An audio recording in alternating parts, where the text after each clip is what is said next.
Hello everyone. देखिए, RPF SI के exams start हो चुके हैं और 2 और 3 दिसंबर को जो पेपर हुए थे उनके आधार पर सिलेबस हमको पता चल गया है कि कौन से टॉपिक से सबसे ज्यादा क्वेश्चन पूछे जा रहे हैं। अब जिनके एग्जाम 9th को या उससे आगे हैं उनके लिए ये वीडियो बहुत ही इंपॉर्टेंट है, क्योंकि आरपीएफ एसआई में अब एग्जाम का पैटर्न वही रहने वाला है। कुछ क्वेश्चंस हम आपके लिए लेकर के आए हैं जो बहुत ही इंपॉर्टेंट है और इस टाइप के क्वेश्चन आप रिवीजन जरूर करिएगा। मैं अंजलि शर्मा, चलिए आपकी क्लास स्टार्ट करती हूँ। इसमें देख लीजिए संभावित प्रश्न है, मतलब कि बहुत ही इंपॉर्टेंट, जिनके आने की पॉसिबिलिटीज बहुत ज्यादा है, मतलब कि इस टाइप के क्वेश्चन जरूर पूछे जाएंगे। इनको देख लीजिए। देखिए, क्वेश्चन नंबर फर्स्ट है, find remainder of 15 into 17 into 19 when divided by 7। अगर इन नंबर्स को, मतलब या तो आप इनको पूरा मल्टीप्लाई करिए और 7 से डिवाइड करिए, रिमाइंडर पूछा गया है, लेकिन ऐसे क्वेश्चन को कैसे करना है ये हम आपको बताएंगे। और इस टाइप के और भी डिफरेंट टाइप के क्वेश्चंस हैं। जो रिमाइंडर का वीडियो डाला है उसको जरूर देख लीजिएगा, रिमाइंडर का अपलोड किया वीडियो उसको जरूर देखिएगा आप। तो इस क्वेश्चन को कैसे करेंगे ये समझ लीजिए। जैसे देखिए 15 into 17 into 19 अपॉन 7 कर दिया, ठीक है। अब इसको इससे डिवाइड करेंगे तो 7 दूनी 14 और रिमाइंडर बच गया 1। ऐसे ही इसको डिवाइड करेंगे तो हम क्या कर सकते हैं, देखिए 17 को अगर हम 7 से डिवाइड करें तो 7 दूनी 14, यानी कि 4 और 3 7 आ गया। लेकिन हम यहाँ पर क्या कर सकते हैं, देखिए इसमें 2 का डिफरेंस है, इसमें भी 2 का डिफरेंस है। फर्स्ट केस में अगर 1 आया है तो सेकंड केस में क्या 2 ऐड कर दीजिए इसमें, तो 3 आ गया। देखिए ये 3 है, ये 3 हो गया, तो आपको उस केस में डिवाइड भी करने की जरूरत नहीं है। अब अगला क्या आएगा, तो देखिए इनमें भी 2 का डिफरेंस है तो इसमें 2 ऐड कर दीजिए, यानी 5 आएगा। अब यहाँ पे डिवाइड करके भी हम चेक करवा देते हैं।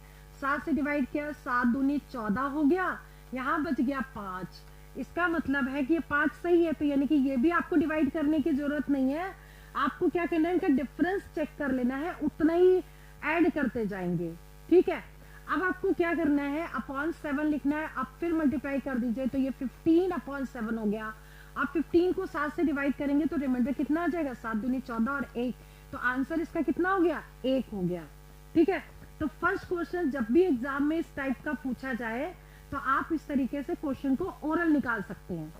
नेक्स्ट क्वेश्चन है कि find remainder of 9 to the power 99 upon 8। अब ऐसे क्वेश्चन को सॉल्व करने के लिए क्या करेंगे, देखिए इस टाइप के और इस टाइप के बहुत सारे क्वेश्चन हमने रिमाइंडर वाले वीडियो में अपलोड कर दिए हैं, सारे उसमें एक्सप्लेन कर दिए हैं, उनको जरूर देख लीजिएगा आप, ठीक है। देखिए इसको हम क्या लिख सकते हैं, 8 + 1 की पावर 99 और अपॉन 8। अब एक चीज ध्यान रखिएगा, अगर ये दोनों डिजिट सेम है तो 1 की पावर 99 अपॉन 8 होगा और इसकी वैल्यू 1 होती है, यानी कि रिमाइंडर आंसर कितना होगा, रिमाइंडर आ जाएगा 1, यानी कि आंसर 1 करेक्ट है। क्लियर। तो एक तो ये वाले टाइप कर लीजिएगा, क्योंकि प्रीवियस ईयर में ये क्वेश्चंस पूछे गए हैं, ठीक है, तो इनको जरूर करिएगा। और इसमें कुछ क्वेश्चन ऐसे भी है जो अभी पूछे गए हैं, उनको हमने दिया है, उसको भी देख लीजिएगा। अब जैसे क्वेश्चन थोड़ा डिफरेंट आ रहा है, question number 3, find trailing zeros of factorial 70। अनुगामी शून्य बताने हैं, ठीक है। अनुगामी शून्य का हमने एक वीडियो अलग से बना करके अपलोड कर दिया है, उसमें डिफरेंट टाइप के क्वेश्चंस हैं, उसको जरूर कर लीजिएगा।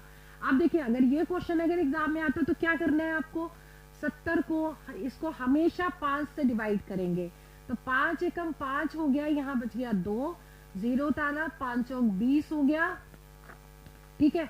तो ये तो आ गया आपका 14, रिमाइंडर से मतलब नहीं है। अब फिर से 14 को हमने डिवाइड कर दिया 5 से, तो 5 दूनी 10 और 5 से 15 ज्यादा हो जाएगा। अब आपको क्या करना है, इन दोनों को ऐड कर देना है, तो 14 + 2, तो पूरे टोटल कितने जीरोस होंगे, 16, 14 15 16, यानी 16 जीरोस होंगे, तो इसका आंसर ये करेक्ट है। और इस टाइप के जो डिफरेंट क्वेश्चंस है उसके लिए ट्राइलिंग जीरो यानी अनुगामी शून्य वाला वीडियो जरूर देख लीजिएगा, उसमें और भी टाइप के क्वेश्चन मिल जाएंगे, ठीक है। ये क्वेश्चन एग्जाम में पूछा गया है। अब आगे देखते हैं क्वेश्चन नंबर 4 देखिए कैसा क्वेश्चन आया है। एक बल्ब उत्पादक कंपनी ने पाया कि कुल उत्पादन का 11% दोषपूर्ण है। मतलब एक बल्ब की फैक्ट्री है जिसमें 11% जो है डिफेक्टिव बल्ब है, ठीक है। यदि गैर दोषपूर्ण यानी कि बिल्कुल करेक्ट जो प्रोडक्ट है उसकी संख्या 6319 है, तो दोषपूर्ण उत्पादकों की संख्या बताओ, ठीक है। अगर हम टोटल को x मान लें, टोटल मान लीजिए जो बल्ब है वो कितने हैं, x है, 11% आपका दोषपूर्ण है, तो 100 में से 11 माइनस करेंगे तो वो क्या होंगे, बिल्कुल करेक्ट होंगे, ठीक है। जो डिफेक्टिव नहीं होंगे वो होंगे। तो 100 में से 11 को माइनस करेंगे तो कितना आ जाएगा, 89 आ जाएगा। तो 89% क्या है, जो करेक्ट है वो इसके इक्विवेलेंट हो जाएंगे, ठीक है। तो हम इसको कैसे निकालेंगे, 89% of x is equal to 6319, ठीक है। अब हम क्या करेंगे, x इज इक्वल टू उसको क्या लिख देंगे, 89/100, और जब इसको सॉल्व करेंगे तो क्या होगा, 6319 इंटू 100/89, ठीक है। अब हम क्या करेंगे कि इसको डिवाइड करके देख लेंगे कि कितनी वैल्यू आ रही है। 6319 को हम डिवाइड कर दें 89 से, ठीक है। तो पहले ये चला जाएगा 7 बार, 7 9 63 हो गया, 7 8 56 57 58 59 60 61 62, ठीक है। ये आ जाएगी वैल्यू 3 8 आ गई, और यहाँ पर आ गया 9, यानी कि ये आपका चला गया पूरा 71 टाइम्स, और इंटू 100 है तो 00 लगा देंगे। मतलब जो टोटल है वो कितना है, 7100, ये हो गया टोटल, क्योंकि हमने x निकाला, ठीक है। अब पूछा गया है कि दोषपूर्ण उत्पादकों की संख्या कितनी है, तो इसका 11% निकालें, क्योंकि 11% ही डिफेक्टिव है, तो इसका 11% कितना हो जाएगा, 7100 का 11/100 कर देंगे, ठीक है। अब क्या आएगा, 20 से 20 कट गया, 11 से इंटू कर दीजिए, 11 एकम 11, 11 सत्ते 77, 1 78, 781 जो है वो डिफेक्टिव है, यानी कि ए ऑप्शन करेक्ट हो गया। क्लियर, एग्जाम में पूछा गया क्वेश्चन है, बहुत ध्यान से करिएगा इसको, ठीक है। अब इसके बाद देखिए क्वेश्चन नंबर 5। क्वेश्चन नंबर 5 क्या है, HCF एलसीएम का ऐसा क्वेश्चन आ रहा है, उन दो अंकों का गुणनफल प्राप्त करें जिनका एलसीएम और HCF दोनों दिया हुआ है। हमने ऑप्शन बी लिख दिए हैं, ठीक है।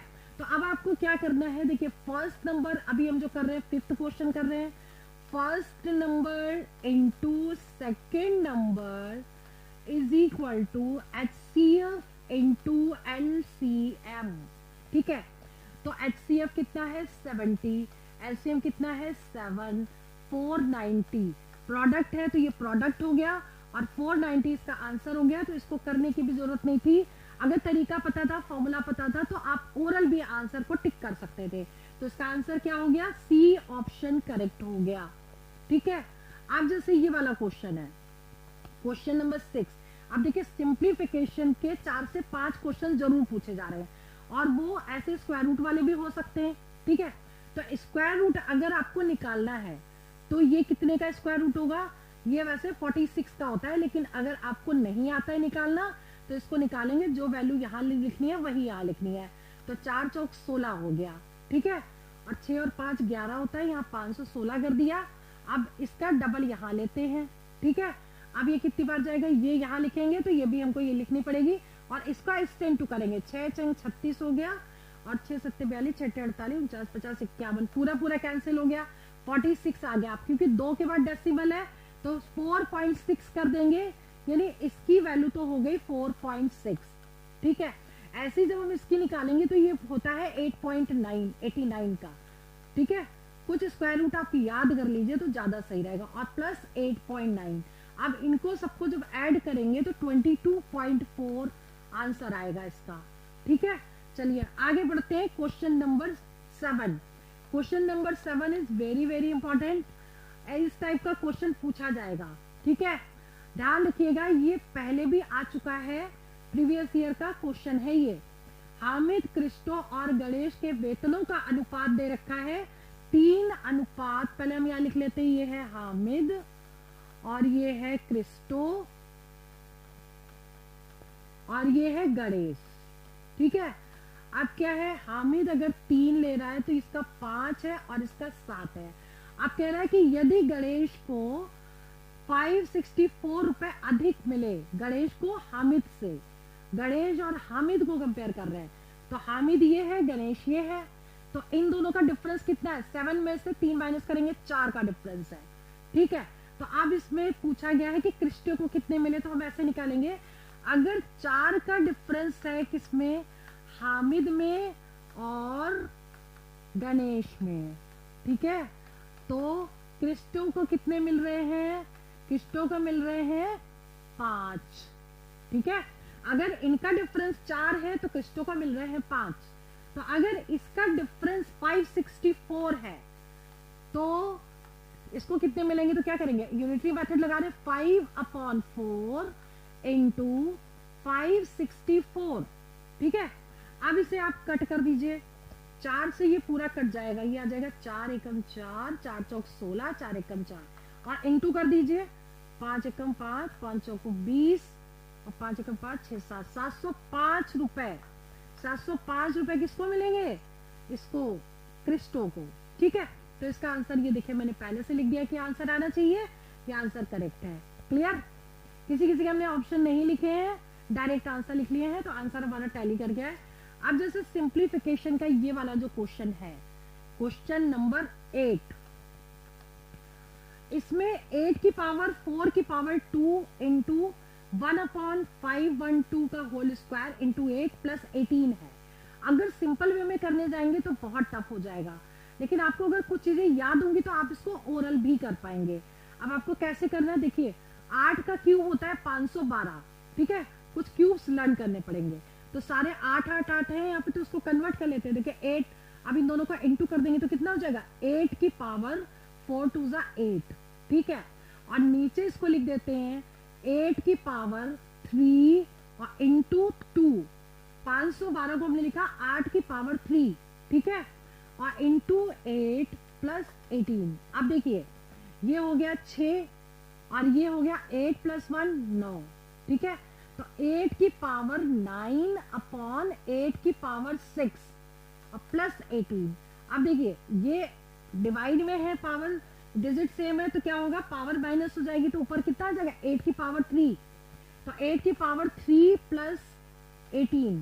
ठीक है, तो 8 की पावर 3 कितना होता है, 512 और 18 जोड़ देंगे, इसमें कितना हो जाएगा, 8 2 10 3 530। 530 आंसर करेक्ट है, ये देखिए आंसर लिख दिया है, ये करेक्ट है। क्लियर, तो अगर ये चीज याद कर लेंगे तो इजी रहेगा, नहीं तो सिंपल अगर कट करेंगे तो टाइम ज्यादा लगेगा। अब जैसे 9th क्वेश्चन है, मोस्ट इंपॉर्टेंट क्वेश्चन है, दोबारा भी पूछा जा सकता है, इसलिए आप बहुत ध्यान से समझिएगा। ऐसे क्वेश्चन एग्जाम में जरूर आते हैं कि एक को पिघला करके, क्योंकि मेंसुरेशन का क्वेश्चन है, किसी एक फिगर को पिघला करके कुछ इस दूसरे शेप में चेंज कर देते हैं, या तो उसकी हाइट पूछते हैं या फिर नंबर ऑफ बॉल्स पूछ लेते हैं। ठीक है, तो ऐसे क्वेश्चन में हमेशा क्या होता है, वॉल्यूम इक्वल हो जाता है आपस में, जिसको मेल्ट कर रहे हैं और जिसमें कन्वर्ट कर रहे हैं, बस ये चीज ध्यान रखिएगा। अभी जैसे इसमें क्या कह रहा है, 13√3 सेंटीमीटर विकर्ण के एक घन को पिघलाकर एक घनाभ बनाया गया। क्वेश्चन को समझ लीजिए कि एक क्यूब है, ठीक है, फिगर बना रहे हैं ताकि चीजें समझ में आए। एक क्यूब है जिसको मेल्ट करके क्यूबॉइड बना दिया गया है। ठीक है, अब इसका जो डायगोनल है डी, वो दे रखा है, डी कितना दिया है, 13√3 दे रखा है। अगर इसकी साइड को हम एक्स माने तो क्यूब में तीनों साइड इक्वल होती है और क्यूबाइड में तीनों अलग अलग होगी। तो क्यूबाइड में देखिए क्या दे रखा है, घन की लंबाई घन के पार्श्व के समान है। ठीक है, मतलब ये हुआ कि जो एक्स निकलेगी वो इसकी लेंथ होगी, हाइट आपको बतानी है, एच मान लेते हैं, और इसकी ब्रेथ दे रखी है 6.5। अब सबसे बड़ी बात है कि इसको मेल्ट करके ये बना रहे तो इसका वॉल्यूम इसके वॉल्यूम के इक्विवेलेंट होगा, लेकिन हम इसका वॉल्यूम निकालने के लिए हमको पहले एक्स निकालना पड़ेगा, जिसमें हमें सिर्फ डायगोनल दे रखा है। तो डायगोनल क्या होता है, डी, इसका फॉर्मूला क्या होगा, डायगोनल क्यूब का डायगोनल होता है √3 एक्स, ठीक है।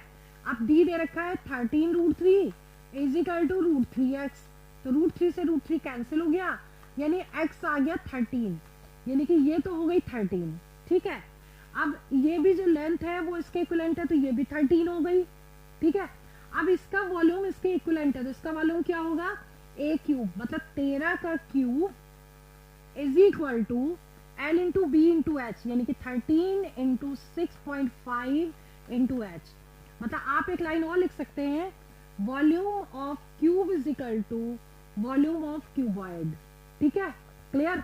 अब बस सिंपल सॉल्व करके एच निकालना है, जो आएगा वही आंसर है।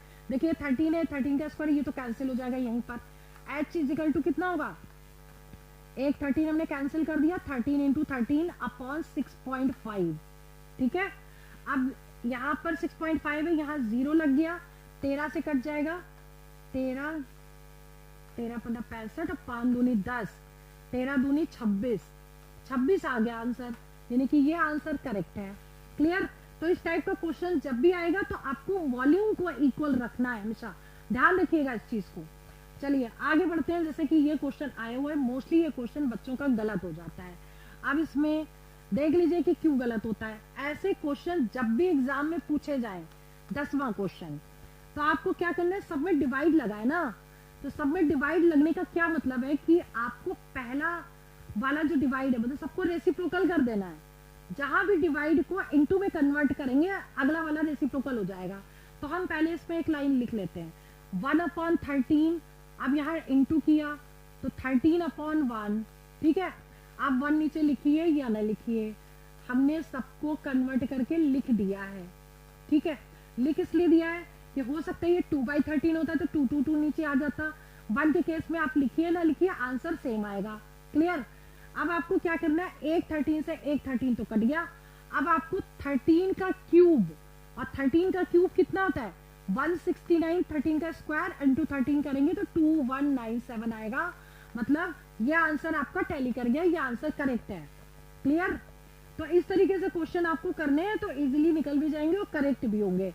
अब जैसे क्वेश्चन नंबर 11वां है, 11वां क्वेश्चन, अब इस तरह का क्वेश्चन दोबारा भी आ सकता है, बहुत ध्यान से समझिएगा कि स्टेशन मास्टर एक आयताकार डिजिटल बोर्ड की लंबाई और चौड़ाई क्रमशः 7% बढ़ाने और 7% कम करने का निर्णय लेता है। मतलब कि अब देखिए क्वेश्चन में थोड़ा चेंज भी हो सकता है, या तो लंबाई चौड़ाई दोनों बढ़ा देगा या लंबाई चौड़ाई दोनों कम करेगा। इस केस में लंबाई को बढ़ा रहा है, चौड़ाई को कम कर रहा है। तो पूछ रहा है कि एरिया में कितने % का चेंज आएगा, ठीक है। ऐसे क्वेश्चन जब भी कभी एग्जाम में आए तो हमेशा एक फॉर्मूला यूज करना है, और वो फॉर्मूला क्या है, a + b + ab/100, ठीक है। जो भी आएगा आपका परसेंटेज में निकलेगा। अगर वैल्यू पॉजिटिव आती है तो इंक्रीज होगा, वैल्यू नेगेटिव आती है तो डिक्रीज होगा, ठीक है। अगर कोई चीज इंक्रीज हो रही है तो पॉजिटिव लेनी है, डिक्रीज हो रही है तो नेगेटिव लेनी है। अब जैसे इस केस में लंबाई जो है 7% बढ़ रही है, यानी पहले वाले को अगर हम a लेंगे तो a हमें 7 लेना पड़ेगा, लेकिन जो b है यानी कि दूसरा वाला जो चौड़ाई है वो 7% कम हो रही है, यानी b को हमें -7 लेना पड़ेगा, ठीक है। अब इसी में पुट कर देंगे तो क्या आएगा, 7 - 7 + 7 × -7/100, ठीक है। दैट इज, ये दोनों तो कैंसिल हो गए, -49/100 मीन्स कितना हो गया 0.49%, ठीक है। अब क्योंकि आंसर माइनस में आएगा तो क्या होगा, ये इतने % एरिया जो पहले था उससे डिक्रीज हो जाएगा, क्लियर। तो ये आंसर आ गया इसका, ठीक है। अब बात करते हैं क्वेश्चन नंबर 12वें की। 12th क्वेश्चन देखिए, अगर आपको तरीका पता है तो क्वेश्चन देखते ही आप आंसर टिक कर सकते हैं, ठीक है। अब पहले क्वेश्चन पढ़ लेते हैं। 1000 किलोमीटर की दूरी को कवर करने के लिए राकेश और विक्की द्वारा लिया गया समय 35:27 के अनुपात में है, ठीक है, क्लियर। उनकी गतियों का अनुपात बताइए, मतलब कि टाइम का रेशियो दे रखा है, स्पीड का रेशियो निकालना है। अब आपको क्या करना है, अगर टाइम का रेशियो दिया है, स्पीड का रेशियो निकालना है, तो आपको कुछ नहीं करना, ऐसे ही ओरल आंसर अगर ये दिया है तो 27 और 35 हो जाएगा। लेकिन हम आपको तरीका बता दें, अगर वैल्यू को चेंज कर देंगे तब कैसे करेंगे, मान लो 2 की जगह 3 हो जाए तब कैसे करेंगे, तो इसलिए इस चीज को समझना जरूरी है। समय दिया है तो इसका कर लेंगे रेसिप्रोकल, ठीक है, क्लियर। अब इसका ले लेंगे एलसीएम, 35 इंटू 27, तो ये यहाँ आ जाएगा, ये यहाँ आ जाएगा, ये आंसर करेक्ट है 27:35।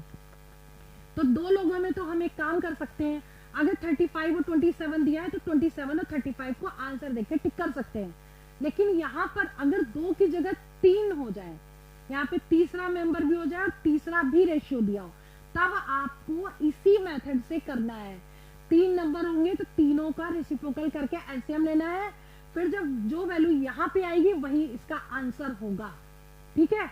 तो इस तरीके से क्वेश्चन करना। और एक चीज हमेशा और ध्यान रखिएगा कि अगर यहाँ पे तो समय दिया, मान लो कि हो सकता है स्पीड का रेशियो होता है, समय का रेशियो निकालना है, तो स्पीड का रेशियो होता है, समय का निकालना, तो तब भी हम इसी तरीके से करते हैं, दोनों का आंसर इसी मेथड से निकलेगा, क्लियर। चलिए आगे बढ़ते हैं, question number 13, very very important, और ट्रेन वाला क्वेश्चन एग्जाम में जरूर पूछा जा रहा है। अब ये क्वेश्चन का तरीका, ट्रेन वाला मैंने एक वीडियो डाला है टाइम एंड डिस्टेंस का, स्पेशली ट्रेन वाले क्वेश्चन है, वो जरूर देख लीजिएगा, रेलवे से संबंधित प्रश्न हेडलाइन डालिए उसमें, ठीक है। तो देखिए 448 मीटर लंबाई के पुल को पार करने के लिए एक ट्रेन को 73 सेकंड लगते हैं। मीटर दे रखा है, टाइम सेकंड में दे रखा है। यदि इसी ट्रेन को साइन बोर्ड पार करने के लिए 41 सेकंड लगते हैं तो ट्रेन की लंबाई बताओ, ठीक है। अब देखिए एक चीज ध्यान रखने वाली है कि जब ट्रेन कभी भी किसी लेंथ को पार करे, लेंथ में जैसे कोई प्लेटफॉर्म हो या फिर दूसरी ट्रेन हो या फिर कोई पुल हो, ठीक है, जिसकी लेंथ हो उसको पार करेगी, तो टोटल डिस्टेंस होगी लेंथ ट्रेन की जो भी होगी, और प्लस जिसको वो पार कर रहा है वो टोटल डिस्टेंस होगी, ठीक है। बस आपको एक ही फॉर्मूला लगाना है, speed is equal to distance upon time, ठीक है।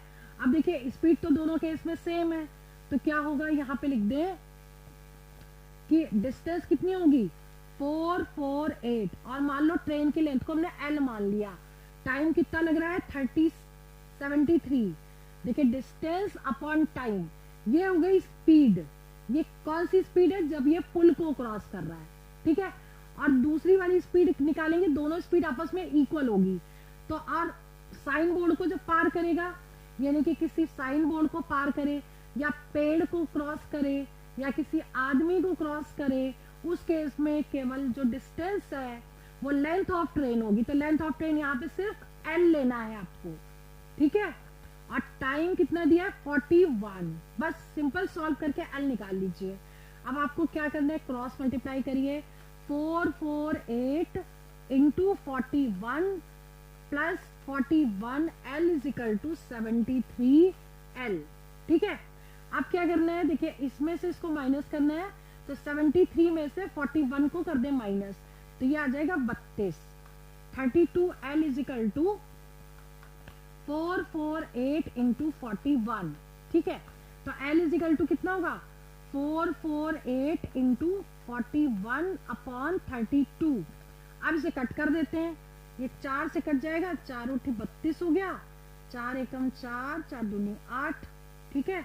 और 8 से ये कट जाना चाहिए, 8 एकम 8 और 8 चौक 32, ठीक है। 14 गुणे 41, तो 14 एकम 14 हो गया, 14 चौको 56, 57, 574, देखिए आंसर लिखा हुआ ये करेक्ट है, क्लियर। तो ये फंडा याद रखिएगा कि जब वो ट्रेन किसी पुल को क्रॉस करे तो दोनों को लेंथ को प्लस कर देना है, ठीक है। तो ध्यान रखिएगा इसमें। फिर भी और भी डिफरेंट टाइप के क्वेश्चन देखने हैं तो स्पीड टाइम एंड डिस्टेंस वाला वीडियो जरूर देख लीजिएगा, उसमें स्पेशली ट्रेन वाला एक अलग से वीडियो जिसमें डिफरेंट टाइप के क्वेश्चन है, उनको कर लीजिएगा, ठीक है। चलिए आगे बढ़ते हैं, क्वेश्चन नंबर 14।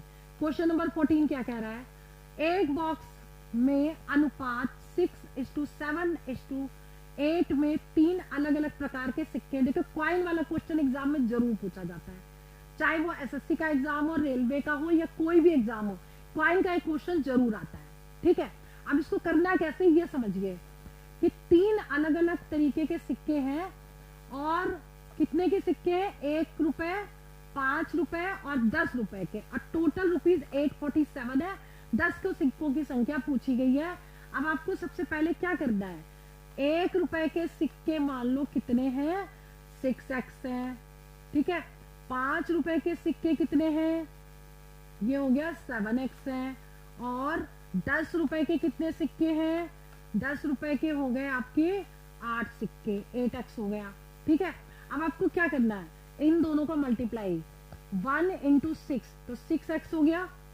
ठीक है, प्लस 7 इंटू 5 35x हो गया टोटल रुपए, और ये 80 हो गया। और दैट इज इक्वल टू कितने रुपए टोटल है, 847।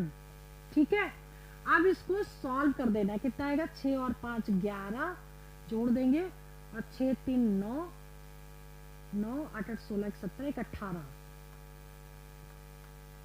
इतना x इज इक्वल टू 847। तो x कितना हो जाएगा, 847 अपॉन 181। ठीक है, अब ये कितनी बार कटेगा, ये पूरा पूरा हमें लगता है 7 से कट जाएगा। देखिए 181 को हम 7 से इंटू कर दें, 7 एकम 7, 7 56, इसका मतलब कहीं गड़बड़ हो गई है शायद, एक सेकेंड, 6 35 और 80, 6 5 11 8 1 9 10 11 12, ये गलती हुई है, 121 आएगा यहाँ, इसको सही कर लीजिएगा।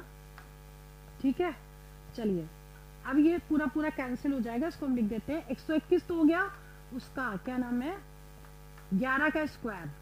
ठीक, 11 सत्ते 77, 11 सत्ते 77 और ये पूरा पूरा 7 आ गया।